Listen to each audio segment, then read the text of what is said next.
Hi everyone, and welcome to this episode of Labours of Sports Coaching with myself, Mark Carroll. In today's episode, we are going to take a brief break, I suppose, from the three part take on the sort of practical challenges that coaches encounter in their practice that I started in the last two episodes, looking a little bit at my PhD research and sort of debating, how do we respond to events, as we're actually doing coaching, I suppose, in the most sort of overt sense of the word, in the sort of day to day, actually organising, delivering sessions, or actually moving through match days. I will deliver the final episode next week for that. However, I wanted to take a wee pause just because it's been burning in my head lately. This sort of theme of today's episode. I've been putting some of the final touches to a manuscript before I submit it for peer review, and that work features as a sort of emerging catalogue of work that I'm becoming more and more interested in. It's contingent on the use of creative methods of not just doing research and analysing data from coaches, but as a form of dissemination. And being a coach educator myself within football, I've just been thinking about the utility of it as not just as a practice of academics, but actually a practice of other coach developers, NGB, coach tutors, those sorts of people, teachers as well. So I want to kind of just talk a little bit about that today and hopefully use a listener, some of this resonates. You don't need to necessarily be a coach educator per se.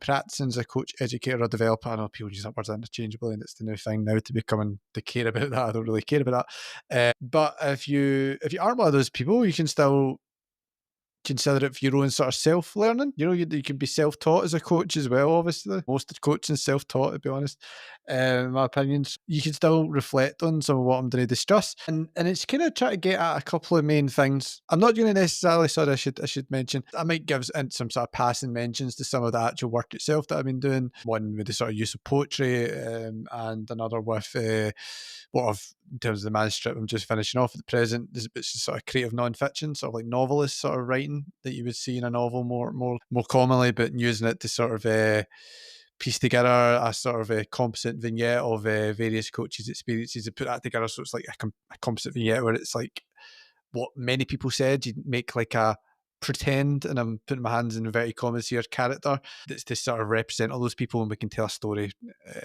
with some sort of giving chronology to it, but it's actually again this simulation of everyone's experiences. So that sort of stuff. Won't get into that sort of stuff. I might mention in the past, as I say, but I'm doing that. I'm doing to reflect a little bit more about the rationale that I carry into my writing around this. That's coming out soon, obviously, but also sort of what other researchers have been saying about the topic, and then just my own experience as a coach educator who again has been in the real world and knows that people buy what they don't buy, and some of the things that are just the reality of things that we need to sort of contend with. So a wee bit on that. And look, there is going to be there is a bit of a caveat as well around, and I'll come back to this, but just because I started mentioning it there is a wee bit of a caveat that some of the things I'll discuss maybe not be the best way of going forward for every topic that you might want to cover. It does sometimes require know your audience, and every sport has its own culture. I would say every club within any specific sport's got a culture in itself, and I think sometimes you need to pick the right method for the audience, and you can do that. And there's also a bit of an issue around standardization when it comes to creative methods, and I'll get into that a little bit. And I'm going to argue back as well a little bit, and then there's the time problems that sometimes come with really sort of personal, quite intimate approaches to to working with coaches, which is inevitable. And that carries problems sometimes. So I will come back to that, and I'm going to counter it as well. So just to kind of pitch it to you. One of the other things about this, and as I was writing the title there, I was writing down my notes that are in front of me. Initially, I was thinking just creative storytelling and coach education, but the purpose of today's episode actually is to offer creative methods that kind of help us, to be honest, just liven up a sort of recipe that has become fairly predictable in the way that coach education is often done. We see a lot of the same old, same old. It's the same sort of things. If it's not a presentation, it's a demonstration on the park or the pitch, swimming pool, whatever. We kind of people that attend coach education, and I'm thinking about formal coach education, I suppose here, or people that have experienced informal coach education that are, on their own stomping ground with sort of informal coach developers. They come to expect the same sort of jargon, the same sort of devices that are used to get points across that's specific to relevant to their culture and their sport, whatever. So it is a bit livening it up, not doing things differently for the sake of doing them differently, but doing things differently because, yeah, different's engaging, it's stimulation. So I think that has merit in its own claim. Also, the sort of storied element I'll get into, because not all points that I'm driving are about telling stories and trying to get coaches to talk in stories. Well, although I will come on to that, but storied accounts of coaching are really powerful, which we're going to explore. So you can look at this part about how you can be more creative as a coach developer, or maybe as someone as a coach who's self-taught, how you can coach yourself more creatively, develop yourself more creatively, but also how you can come to appreciate stories as well. So that you might do both things there, or you might just choose one of them. I just mentioned that because you can kind of strike a line through it, if you will, between the two words, creative and storytelling, if that's what you please, that's what pleases you. So yeah, I think that the first point I want to get onto with this is the idea of stories. Stories sound a bit flowery, and sometimes again with coaching being such an applied science and an art form, and it's well, and it's the art form I think helps with this a little bit. But we do often think of it maybe if not as a scientific method or a way of doing things, and we certainly see it because it's just practical. You know, the practical nature of it that we might not think there's a lot of time to think about stories and talking about stories. But what I would actually say is you always talk about stories as a coach.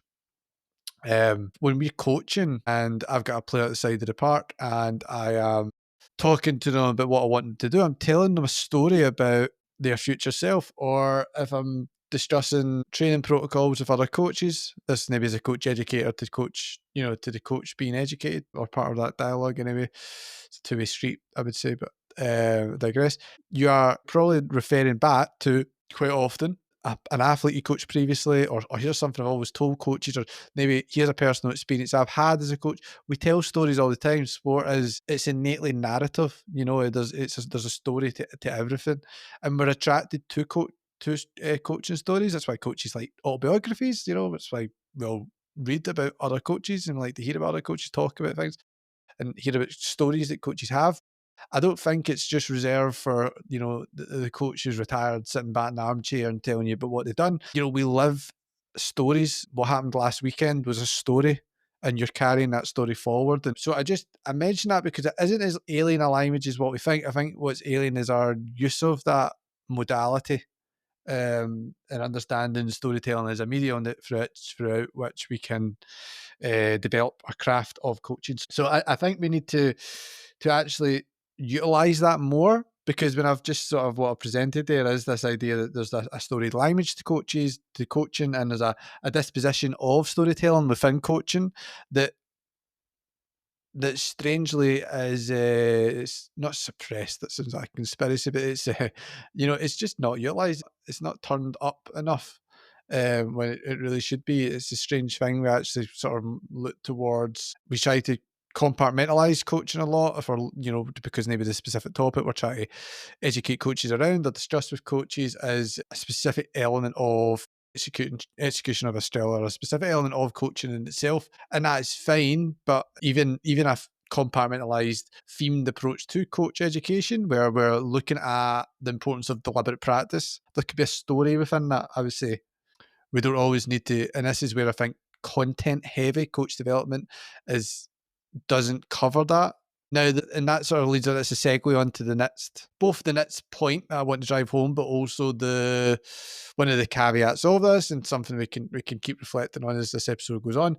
The sort of ambiguity in coaching is a real thing. It's a real construct, and actually intelligent coaches and expert coaches and the development of expertise is still grounded within a acceptance of ambiguity and an understanding of it. So what I mean by this is sometimes the sort of human element of coaching, which is innately complicated. You're dealing with lots of different people, different personalities, so on and so forth, tensions, those sorts of things. Relational elements to coaching, that is it in a nutshell. Tensions, where it be in terms of handling other people, or tensions in what you try to achieve in coaching, where you can't achieve multiple things at once, or where something's always there, but you also need to handle something else. A good word to really get at this is paradox within coaching, where sometimes targeting one thing is at the detriment of another, and you're never fully able to get on top of any two things at the same way at the same time that you would really like. And what I'm basically meaning by that is that there is such a sort of uncertainty to coaching, and a lot of at times, to be honest, unresolved facts about coaching, that we try to almost, with good intentions, to avoid. I think with a lot of with good intentions, coach educators want coaches to leave leave their session or leave that conversation, depending on where it's happening, less confused, and that is important. So and it is important, but what that sometimes leads us to is this sort of rote learning, where there's sort of a linear progression of thought that always ends up with an answer and always ends up with a resolution, and and there's here's this is what you should do. But what I'm trying to argue here is that coaching doesn't always need to end. It's not always got to have a happily ever after. And what I mean by that is that we don't always need to be providing answers. I would say storied expressions of what coaching is actually like, and how what working with athletes within coaching requires, what performances a coach requires. I think we need to delve further into equipping coaches with the knowledge of ambiguity, with the skill of handling ambiguity, with the skill and the resolve to understand and still work through tensions or paradox, these sorts of things. And I just think it's something, I actually think, if anything, and this is as a counter to the coaches, I say, well, look, the first point you said, yeah, we want to make coaches that are confused, they're unsure and insecure. We want them to feel less confused, so we want to give them answers, but which is good. You have a new coach, or even a coach that's more intermediate level, whatever. But I would actually say it's actually more inviting to coaches that are struggling and maybe are a bit insecure to actually, you know, communicate a story to them, or to at least into, regardless if it's specifically a story or whatever, but to basically get to a space with them where there are there are signals from you and from other people in their environment that we don't have all the answers to things, and that we have to work through problems, and that uncertainty is part of coaching. And I think that's actually quite a welcoming, it's quite a supportive outlook in itself. But what that's basically what I'm trying to get at with that. We need to sort of I think it's not that we need to replace more prescriptive coaching with something different, coach education with something different, rather. But it's just, could we complement it? Should we complement complete certainty with uncertainty? So that we're actually touching at the two present variables in all coaches' experience. And that's what I think is helpful about storytelling accounts. It's helpful, but more widely, other creative mediums of expression around the experience of coaching is where it becomes about what it's actually lived, the phenomenology of coaching, the lived experience of coaching, what's actually like been in there, being in the trenches, if you will. So that sort of is the premise for why I think this is important. What I'm going to do is I want to just kind of take you through four different devices, no, 3/4 different devices. Okay, we're going to look at as a first one. I would like to discuss. It will be like creative non-fiction. The next one's going to be poetry. I'll then talk a little bit about film, and that might even be stage acting as well. Just bear with me. And even podcasting as a medium and as an educational device, perhaps within coach education. So let's discuss, and as I go through this as well, think about how it resonates with your specific situation. If you are a coach educator, the setting that you work within, there's coach developers, editors, whatever, that work in higher education, there's academics, ones that work with NGBs, there's one that works in further education, there's one that are working informally on the ground with coaches at a club or organisation, and consider the culture that you operate within as well, what the coaches like in your sport, what they like in your setting, these sorts of things. Argue against some of what I'm saying, refuse some of what I'm saying, but try and stay open-minded to it as well. So, creative non-fiction, what this refers to is, it could be like when you read a book and there's like a short story, okay, that you could read. To that, essentially, in coaching, you don't really get a lot of novels about coaching. So sometimes it's a bit few and far between in terms of trying to actually select examples of this. And a really good example but nonetheless they are highly powerful tools. A really good example that I would give, there was an article by Simon Roberts and Colin Cronin, I think it's 2019, and the exact name escapes me, but it was I think it's lifting the veil of alcoholism in sports coaching. And what they done was they actually interviewed a coach who was working within a sort of performance sphere, suffering from depression, the pressures of the job, and some of these, and it was partly really to do with mental illness, functioning within the job, and oppression management within the job as well. And the theme of like how coaches sometimes have to project this image of infallibility and this image of certainty and confidence and self-assurance, all that stuff to the outside, but there's someone inside who's suffering, who's behind that mask. And what actually the researchers done was they interviewed, and it was a real story, a specific person, and they interviewed that person about what led them down a spiral of alcoholism that actually culminated in an attempt of harm that fortunately didn't follow through with, but that's just the grounds of it. So I was looking at that, and they also actually interviewed the coach's wife, I think it was, or the loved one, to get their perspective on it. And then what they done was they then put together these accounts and they wrote about them as if it was like the story of a book. And there was like chapters, very short chapters or scenes, you might call it that, scenes, okay? And what the authors done was they used really descriptive language, really rich narrative, really getting into the emotions of how that person was feeling. It was written in, I believe, in first person, but there could be other ways. There's other ways of writing this, and I'll give you for why you might think about how you might do this yourself as a coach educator, or as set a task for other coaches, delegates on your course to maybe to do themselves. But they basically, wrote it in that way. Now, the emphasis on this sort of narrative of trying to thread a lesson within it, and also to help coaches in understanding the sort of chain of events that can happen when one thing event occurs that can move on to other events. There's something within that in terms of the pathology of coaching, if you will. I know that's maybe not the best language to use, but it's, in terms of how the sequence of coaching is a deterministic act maybe in some ways, but also just the fact that it's pulling on the emotional element of the experience and offering a quite a comfortable scene for delving into the the internal frustrations of coaching or the worries of coaches, these sorts of things. That sort of thick description and that sort of ability for a coach developer to really consider and really hone in on expanding vocabulary. And I mean, words are really powerful. The right word can prompt and provoke a thought or a feeling in a coach that can be a game changer. So there's that sort of, that's one of the key sort of benefits I would say to it.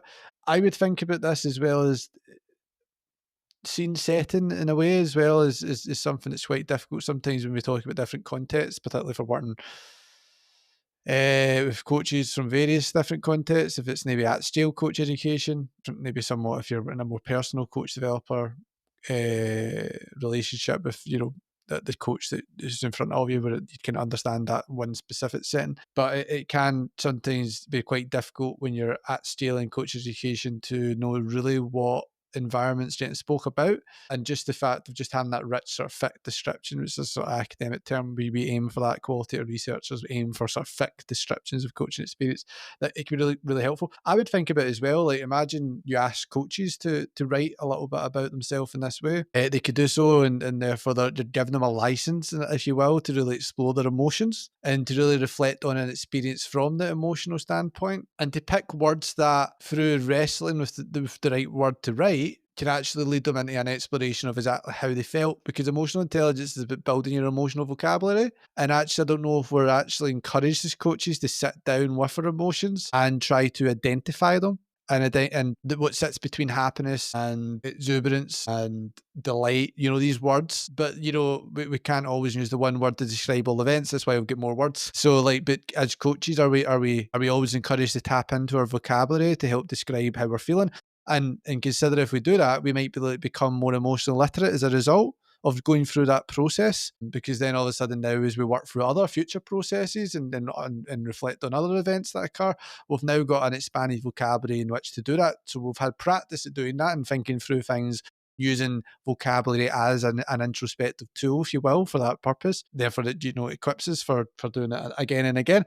Also consider, well, what if instead of writing in first person, we either got coaches to write in third person, or we presented a story in third person. Now, the reason being is we then are showing the coaches the impact of coaching from the various stakeholders involved. Or it could be, so now all of a sudden we've not just got a story that's showing a coach feeling unsure or whatever, but we've actually also got a story of a coach coaching someone and giving our coaches a sense of how that coaching was felt by other characters in that story, the athlete or the parent. Maybe it's scripted, maybe there's a passage that coaches to be shown or equipped to write, and maybe let's just stick with being shown at the moment. We'll go back to how maybe we set this as an exercise, okay?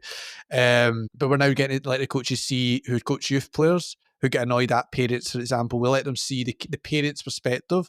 And again, we can use emotive language, we can use narrative, we can use loads of other sort of literary devices, flashbacks, flash forwards. There's lots of things that we could be done there in the way that information and that story is put forward to get coaches to really think, yeah, I never thought about that. Or that's just one key example of something that happens a lot in my own experience. So that is my experience, and maybe I want to share it with other coaches and give other coaches that chance to really empathise with how each other's feeling and gain a sort of sense of belonging and support as a result of that. Like third person is a really cool thing to consider, and it might be getting coaches to imagine, if you did actually give it to coaches as a homework device, imagine when you're releasing a player, if you were to write about that for us, how is the player feeling at the time? And maybe some coaches might say they don't know how the player's feeling at the time.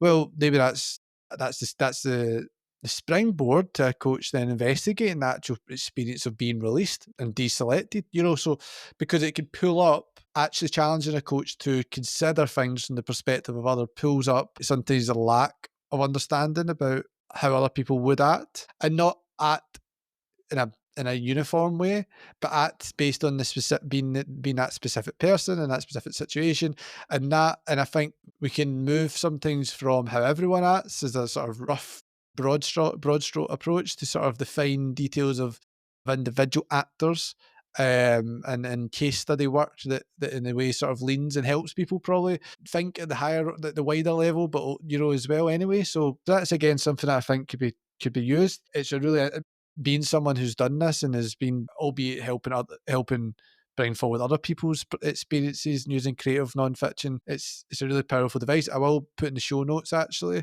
the study by Roberts and colleagues in 2019, just so you can check it out. Just as it's a really powerful account. Obviously, just as I've already sort of mentioned, just as a water warning around that, obviously because that does touch on uh, mental illness concerns and attempted self-harm. So just be cautious of that if that's triggering to you just before obviously you engage with that material. But I will link it because I think it does serve a really important purpose.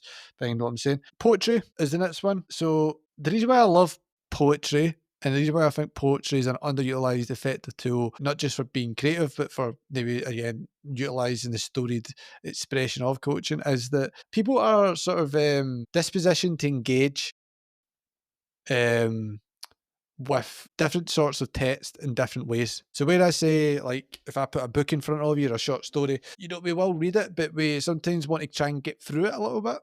We might not always come back to what was written. Sometimes we do check it out, the paragraph we've just read, or just there was something we missed or whatever. That's fine. But there's a way of reading that, and there's a way of interacting with that text that I think is wholly different from how people interact with poetry. People go into poetry, they know it's a lot shorter, so there's a pacing difference of how people engage with that text. They take their time, they're slower, they focus on each individual word a lot more intently. They pause, they reflect either between stanzas or after the poem's done. They think, they sit in the emotion. They're trying to discern some sort of moral standpoint or some sort of ethical conundrum or whatever that comes from that.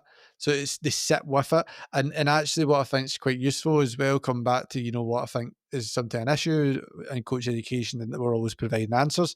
Rarely do you see at the end of a poem the answer is, poems are naturally left up to the interpretation of the reader. And that's just really cool, because I could give the same poem to 5 coaches and each one interprets it differently. Each one, if they're asked to, and I will come back to this, these coaches have been asked to actually think about this.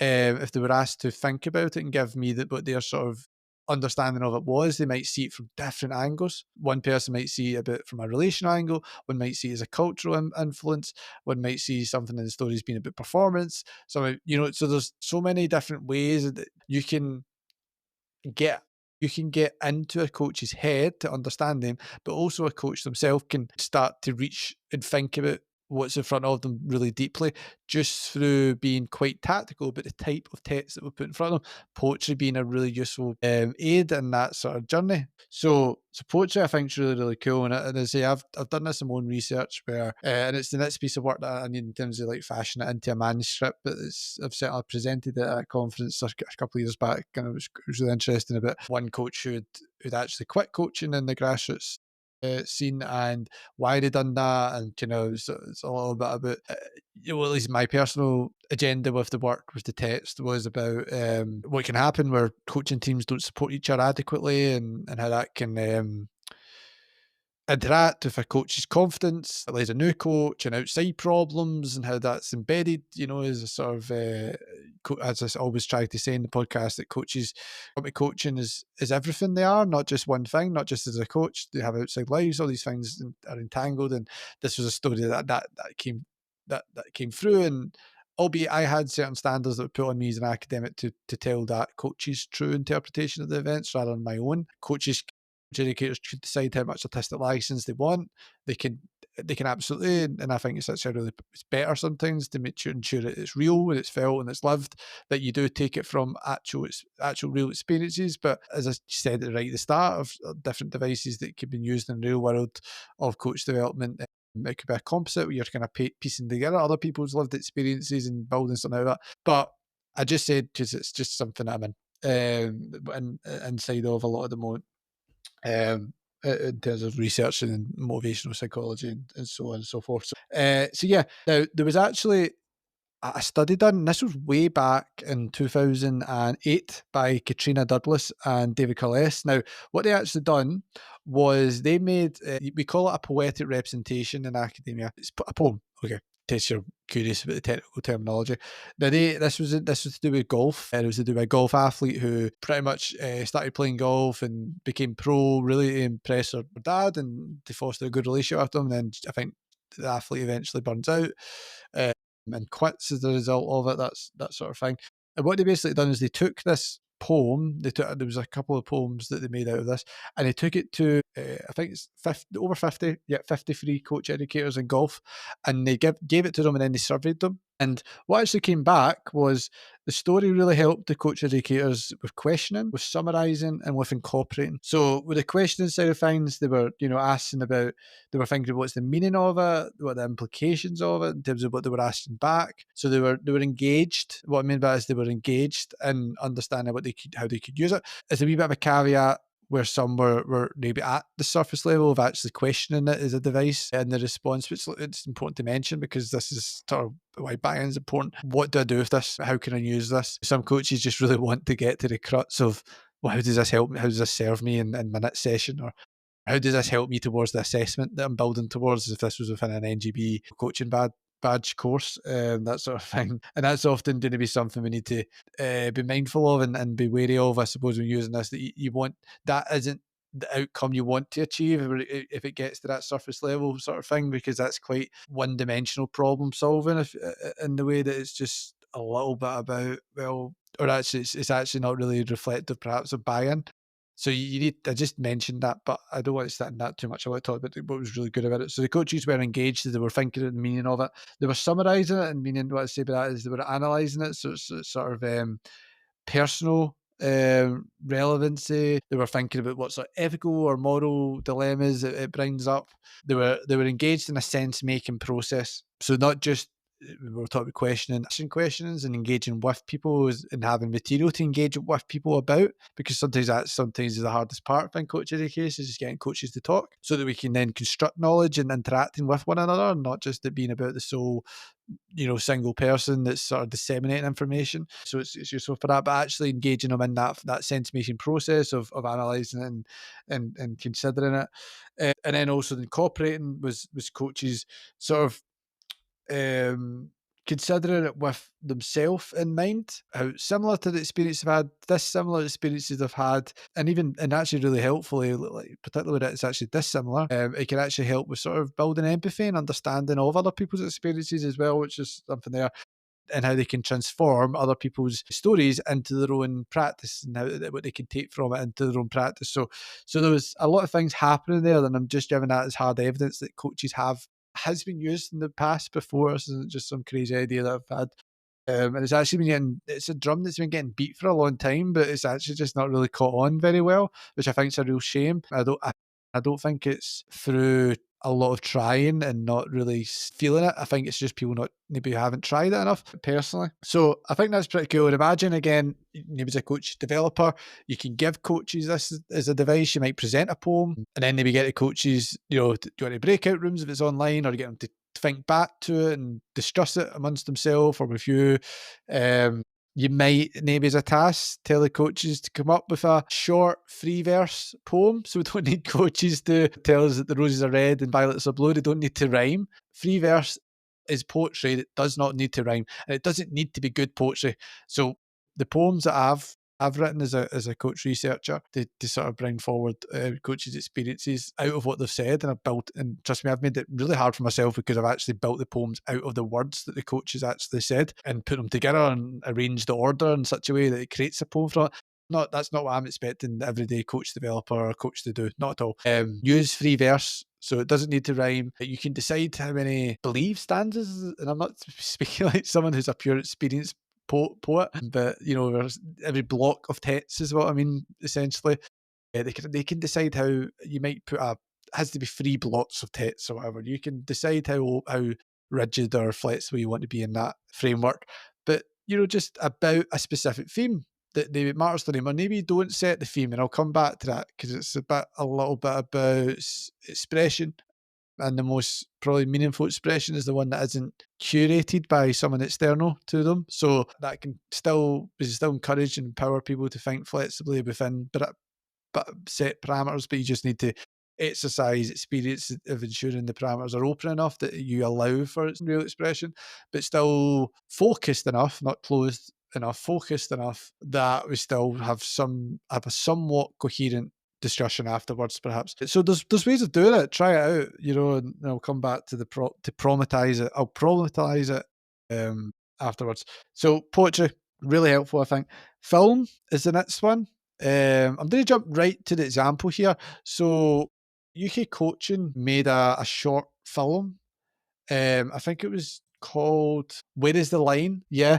And it was actually by an academic, Ricardo Barker, at Leeds Trinity University. And it follows an athlete who's quite talented and a coach, and about issues in their relationship, about fairness and handling of athletes, and what is acceptable as a coach behavior and these sorts of things. And it's a really powerful thing. And if you watch it, it's only, I think, maybe 15 minutes long or something like that.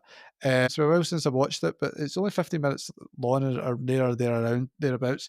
And what you're getting from that is it's a real vivid demonstration of people interacting, of the relational element of coaches, just to speak about it in the theme that it was designed to counter. And I think what's great about that, and you'll see some interchangeable benefits here across some of the things I've already mentioned, but when I was talking about the surrounding context of coaching, sometimes appearing a bit wishy-washy, particularly when you're working with coaches at scale, and as a coach developer, you want to really make it very clear the context of when things are occurring and what maybe we could consider doing, or so on and so forth.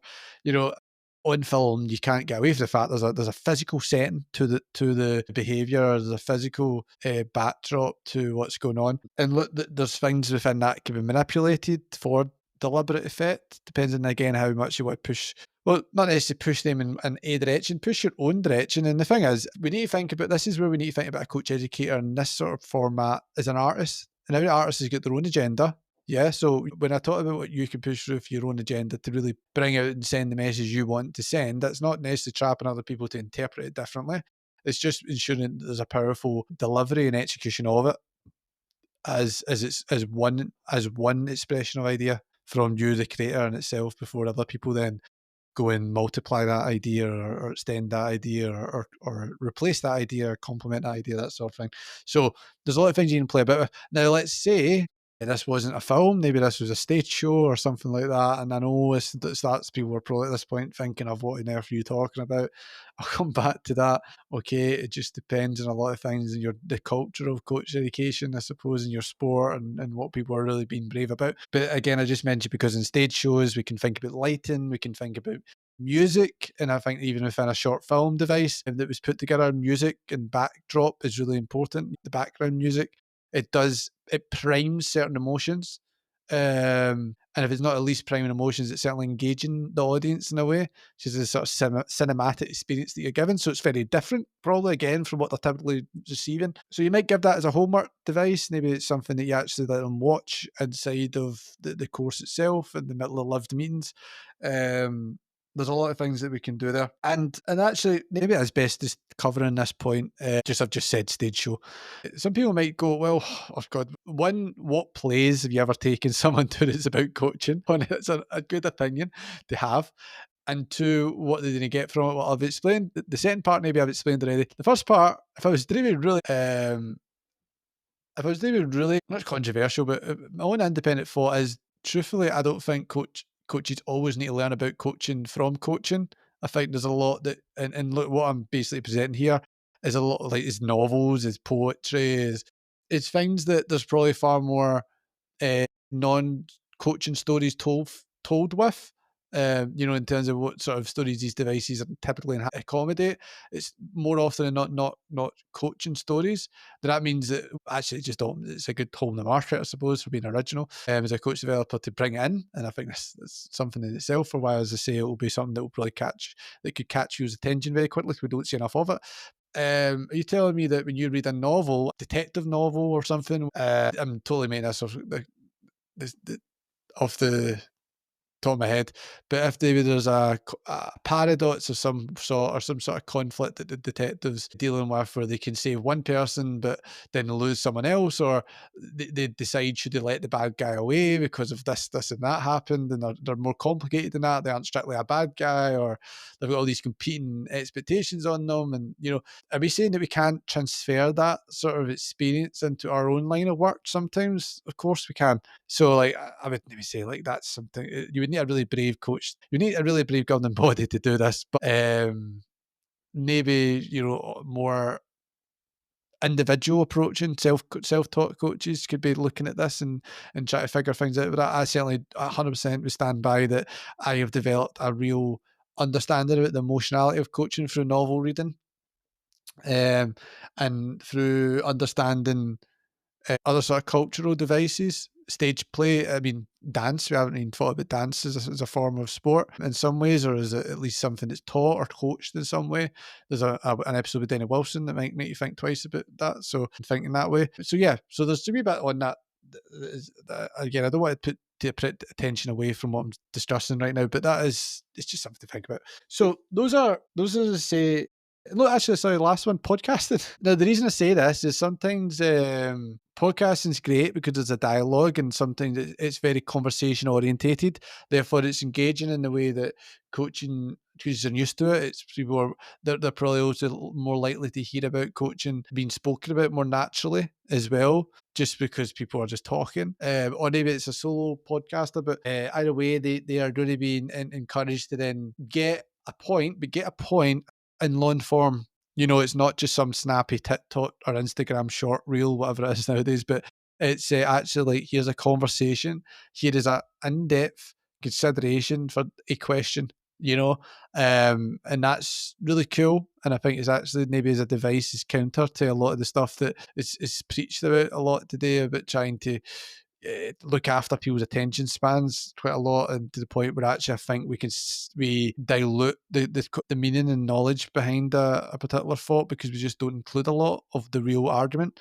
So things missed and stuff like that. So podcasting is really good. It's really also quite a practical way for coaches to take in other bits of information, I suppose. At least that's even like thinking about this podcast. I'm thinking a little bit about that. Imagine, however, you wanted a coach to actually record a short audio recording that's a bit like a podcast on a certain theme. And that's empowering a coach at long form to discuss a topic, to put their ideas out there, to think through their ideas, and to sort of have an artifact that isn't maybe just for the course itself, but actually it's like journaling, really. It's like coaches are encouraged to sit down and to write down their thoughts and ideas, and podcasting is a form of journaling. I would say I've used it myself for that same reason. So I'm not just talking to you and giving you ideas. I'm actually kind of practicing and going through and working through some of my own thoughts as I speak. So I know as a coach and as a coach educator that this is a device, but for my own coaching and my own thinking about coaching, this has been really helpful for me. So I just mention it again. It's something you won't see a lot, and I think it's got a lot of utility. So this conversation went on a wee bit longer than I thought. So I will very quickly now summarise. And I'll round it off now actually by discussing some of the caveats to all of what's been said here. I know I've been alluding to them as we go, but there's a little bit on this. It's not going to work for everything. Okay, so in terms of the conversation topic, I think the interpersonal elements of coaching or the lived sort of experience of stepping out of the car, walking to the changing room, walking away from a game at the end of the game, or what a coach is thinking about various moments of doing their job. So non-sports specific technical coaching experiences, I think it's better for, or at least that's my own limited understanding of it. I've seen more of it being used for that sort of topic. Now, I don't know if a skill acquisition heavy topic in coaching, how well some of these are serving that. However, I would just say maybe it's something that'd be pretty cool to explore. A lot of still is the feel of technical execution. Is there some sort of, I don't know, poem that's about that gets at how an athlete feels and gets at uh, the actual maybe the process of coaching still, so again, is we're not necessarily we sort of again thinking about the experience of the coach and doing it. Who knows? We haven't really tried it. So, but I just mentioned that, yeah, there certainly has been a lot more done more on the interpersonal side of the actual experience of being in the role of the coach rather than maybe technical still coaching. Also, to say you need to pick the method for the audience. So knowing your sport, the culture, what people are used to doing, there might be an element of buy-in required within that. Standardization, a lot of I'm mostly speaking to like governing bodies here where it's a coaching badge and I'm delivering coach education tonight, for example, and there is a set criteria, and it's because we're coaching the delegates to an assessment of some sort, so we kind of need to ensure that everyone's getting to the same learning points that we feel that are required to then complete the assessment. And when I'm talking about devices like poems that are sometimes left open for our own interpretation, sometimes that can feel like it goes too much against ensuring that everyone arrives at some final position on something. That's at least how the body of the organisation thinks about the topic. Again, so we're coaching you towards the assessment. Time as well, how much time you have maybe with coaches as a coach developer, how much time they have outside of the course, even as you're using a homework device, you need to think a little bit about that. And haven't necessarily, again, maybe talking about topics again in terms of the actual topic of like still technical coaching, that sort of thing. I've not necessarily seen this as much as coaches talk to athletes about stories. I'm not necessarily prescribing this as storytelling for athletes. It's maybe another topic that we could explore in our conversation, but I'm just want to bound this a little bit to coaches and coach developers in terms of working with coaches, or coaches themselves in terms of developing themselves and others. So yeah, but what I would say is everything that I've said that makes this difficult is also a lot of it's what's wrong with coach education, because when we've got very scaled out coach education, it's always about trying to get as many bums on seats as possible. It's highly depersonalized, highly dehumanized. Therefore, the only things we're left with often are fragments of the actual experience of coaching, and a lot of the stuff that is left in is the stuff that's the most that is devoid of emotion, and that maybe is well, maybe the answer here is we'll fit in more of the stuff that matters. And if that means that, less delegates per course, have less, maybe do more courses with less delegates in each one and more time for one-to-one or small group work. This is a coach developer. Now, I know I live in the real world here. A lot of coach development's done to a business model, to be honest with you. There's a lot of things that we're not going to change, but how can we work within that system is what I'm saying. So I just mention that because I don't want you to necessarily go away thinking that there's a problem per se with the devices that I'm suggesting. I think the problem is that the devices sit within a problematic arena. And therefore I think what I'm doing challenge instead to think about is what can I do to counter that? What can I do to complement the other important and done for all very good reasons as well at certain points? I'm a bit more skeptical on some of the business first elements to coach education, but again, it's the real world. But yeah, what can we do to it, allow this stuff to coexist with that? So we think that way, I think we're more likely to do something, because trying to change the machine is very difficult. I think we just something to operate out of the real world. So yeah, hopefully that's been interesting to you. As I say, it's something you'll start to see me publishing in as well, but hopefully sooner rather than later. And I've presented on some of these topics already at conferences, albeit. If you're interested, maybe as an NGB yourself or as an academic who's interested in doing research of this sort of ilk, who has a coach developer still too, please get in touch. If you're a coach as an individual and it's something you've thought about or haven't thought about, and maybe you're interested in learning more and you want some suggestions, leave a comment perhaps on the podcast, and wherever you're listening, I'll try and get back to you. There is an email, laborsofsportscoaching@mail.com. I'm always open for people getting in touch. And yeah, so hopefully that's been helpful, guys, and I will see you next time.